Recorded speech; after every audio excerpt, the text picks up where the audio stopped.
Et je donne maintenant la parole à son Excellence, Monsieur Edouard Bizimana, ministre des Affaires étrangères, de l'intégration régionale et de la coopération au développement du Burundi.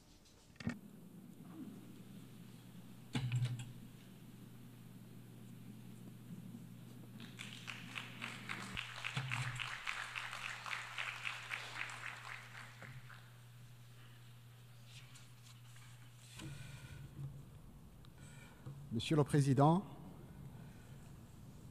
Monsieur le Secrétaire général, distingués délégués, Mesdames et Messieurs, je prends la parole au nom du Président de la République du Burundi, Son Excellence Évariste Ndayishimiye, qui m'a fait l'honneur de le représenter à ses assises et ainsi pouvoir exprimer le point de vue du Burundi à l'occasion de ce 80e anniversaire de notre organisation que nous célébrons sous le thème « Unis, plus fort, 80 ans et plus pour la paix, le développement et les droits de l'homme ». Permettez-moi d'abord d'exprimer mes chaleureuses félicitations à Madame Annalena pour sa brillante élection à la présidence de la 80e session de l'Assemblée générale et je puis la rassurer qu'elle a le soutien du Burundi. Par la même occasion, qu'il me soit permis de rendre un hommage mérité à votre prédécesseur, mon frère Philémon Yang, pour ses qualités professionnelles et personnelles admirables et pour la manière exceptionnellement professionnelle avec laquelle il a présidé la 79e session que nous venons de clôturer avec succès. Je salue enfin le courage de M. Antonio Guterres, qui, depuis qu'il est secrétaire général de notre organisation commune, n'a cessé de plaider pour la réforme du système de fonctionnement des Nations Unies afin d'accroître son efficacité et sa crédibilité. Il a également le soutien et les encouragements du Burundi. Il y a 80 ans, l'Organisation des Nations Unies naissait dans un monde ravagé par la guerre, avec pour mission première de préserver la paix, de favoriser la coopération entre les États et de promouvoir les droits de l'homme. Or, eu égard à ce qui se passe aujourd'hui, dans certains coins du monde, il y a lieu de se demander si l'ONU reste sur sa trajectoire. Aujourd'hui, alors que nous célébrons cet anniversaire, je suis honoré de réaffirmer l'attachement du Burundi à ses idéaux fondateurs, ceux-là même qui ont guidé la charte de notre organisation depuis 1945. C'est dire l'importance du thème qui nous rassemble cette année. Loin d'être un simple slogan, ce thème renvoie à une nécessité historique, un engagement moral et une voie incontournable vers un avenir partagé. En effet, depuis sa création, l'ONU a fortement contribué au maintien de la paix, a accompagné des vagues de décolonisation, a mis en avant le droit international et promu l'universalité des droits humains. Elle a favorisé la coopération entre les nations et inspiré des générations de dirigeants et de peuples. Le Burundi, jadis bénéficiaire de cette solidarité internationale, en est aujourd'hui un contributeur actif, que ce soit à travers ses troupes de maintien de la paix, son engagement diplomatique ou sa voix au sein des enceintes multilatérales. Par ailleurs, le Burundi est un exemple vivant de résilience et de paix retrouvée.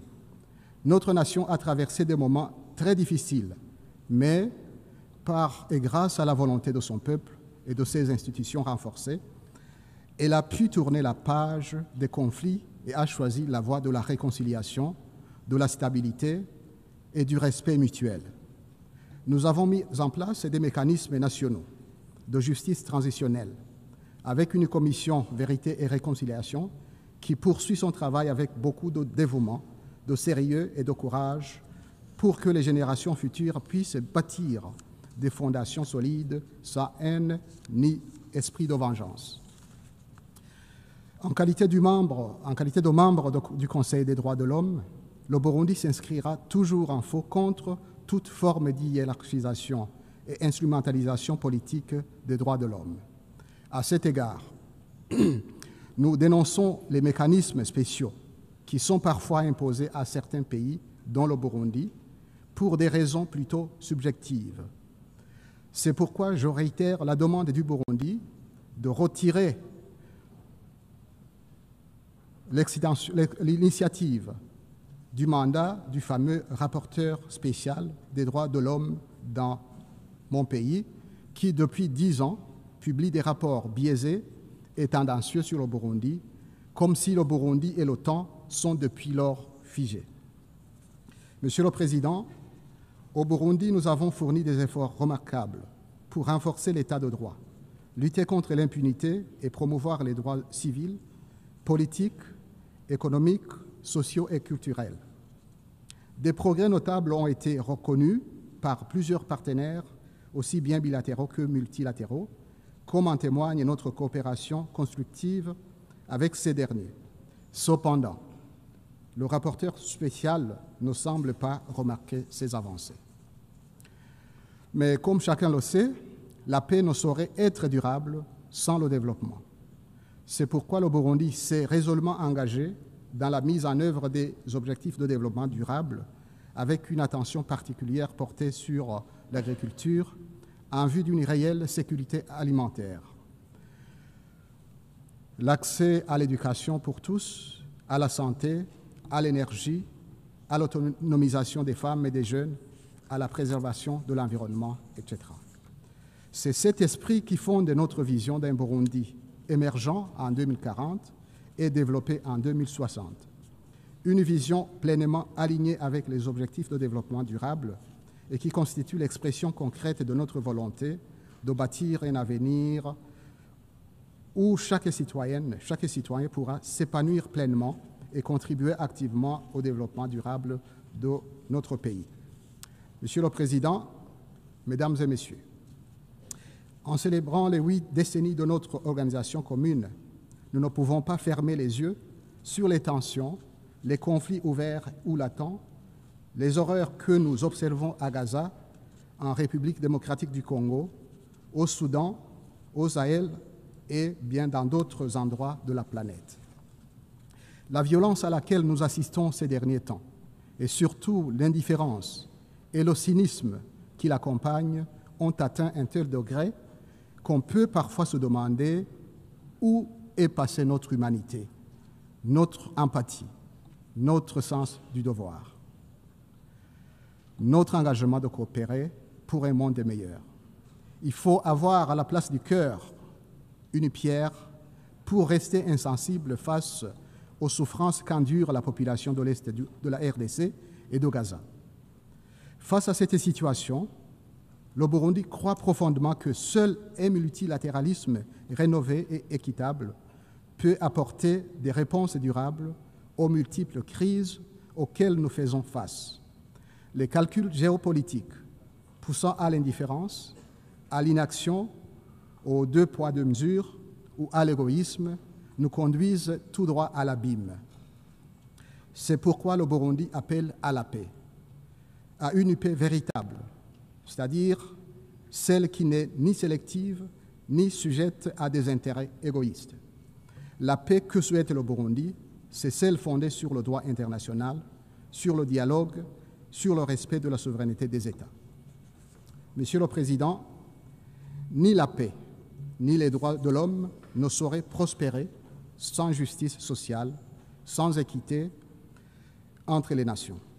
C'est pourquoi le Burundi se tient aux côtés de ses partenaires africains et plaide pour une représentation plus juste de l'Afrique au sein des instances décisionnelles, notamment au Conseil de sécurité. C'est une condition de légitimité et d'efficacité. Comment tout un continent qui contribue tant à la vie et aux efforts de l'ONU peut être ignoré. L'Afrique reste le seul continent qui, depuis 80 ans, ne dispose pas d'un siège permanent au sein du Conseil de sécurité. À cet égard, le Burundi salue l'ambition portée par l'initiative UN 80 de renforcer l'efficacité, la cohérence et la pertinence du système des Nations Unies. Nous partageons la conviction que 80 ans après sa fondation, notre organisation a besoin d'une modernisation lucide et audacieuse. Toutefois, nous tenons à souligner les préoccupations exprimées par de nombreux pays du Sud global et en particulier d'Afrique. Il est essentiel que cette réforme reste pilotée par les États membres dans un esprit d'équité géographique, de transparence, de multilinguisme et de respect des priorités régionales. Le développement des droits économiques et sociaux, la lutte contre les inégalités, l'action climatique et la solidarité internationale ne doivent en aucun cas être relégués au second plan au nom de la rationalisation. Une ONU plus efficace, oui. Une ONU réduite à une logique technocratique ou budgétaire, non. Par ailleurs, aucune réforme du système des Nations Unies ne pourrait faire l'impasse de la question de sa gouvernance politique. Nous rappelons que la réforme du Conseil de sécurité, attendue depuis des décennies, demeure une exigence de justice. L'Afrique, forte de sa voix unie à travers le consensus des Uluwini, exige de corriger cette injustice historique et d'être représentée équitablement au sein des instances de décision. Ce n'est pas une faveur, mais un droit absolu si l'ONU veut rester cohérente avec elle-même. En résumé, le Burundi appuie une réforme ambitieuse à condition qu'elle soit inclusive, juste, équilibrée et orientée vers les besoins réels des peuples et non façonnée par des priorités extérieures. Monsieur le Président, dans cet élan de refondation du multilatéralisme basé sur la justice, le dialogue et la vérité, la reconnaissance des injustices historiques s'impose comme un socle essentiel pour bâtir une paix durable. C'est pourquoi le Burundi tient à réaffirmer l'importance de la reconnaissance du génocide commis contre les Hutus du Burundi en 1972. Une question déjà portée à l'attention de cette Assemblée générale des Nations unies lors de sa 79e session. La mémoire, la vérité et la réconciliation sont des leviers puissants pour la reconstruction des sociétés et la consolidation de la paix. Le silence ne saurait être une option lorsqu'il s'agit de restaurer la dignité des victimes et de prévenir la répétition des tragédies du passé. Ainsi, le Burundi sollicite humblement le soutien de tous les États membres des Nations unies au processus de reconnaissance de ce génocide.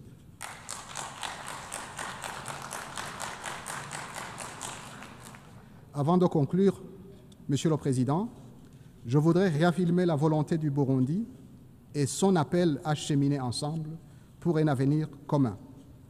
Cette 80e session représente bien plus qu'un anniversaire. Elle est un appel. Nous sommes à la croisée des chemins et la 80e session de notre Assemblée générale doit être le moment du sursaut moral, de la refondation solidaire et du rappel de notre humanité commune. L'ONU de demain doit être celle de l'équité, de la justice et de l'action. Elle doit refléter les réalités du monde contemporain, entendre toutes les voix et construire une paix durable pour les générations présentes et à venir, comme le stipule le préambule de la Charte des Nations unies. Le Burundi est prêt à continuer à apporter sa contribution active à la recherche et au maintien de la paix, à la consolidation des valeurs de développement équitable et inclusif, de la solidarité, de respect mutuel et de coexistence pacifique.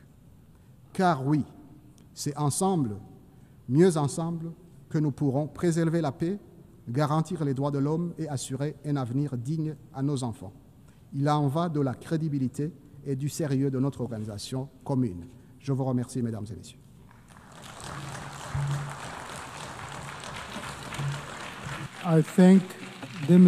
Je remercie le ministre des Affaires étrangères, de l'intégration régionale et de la coopération pour le développement.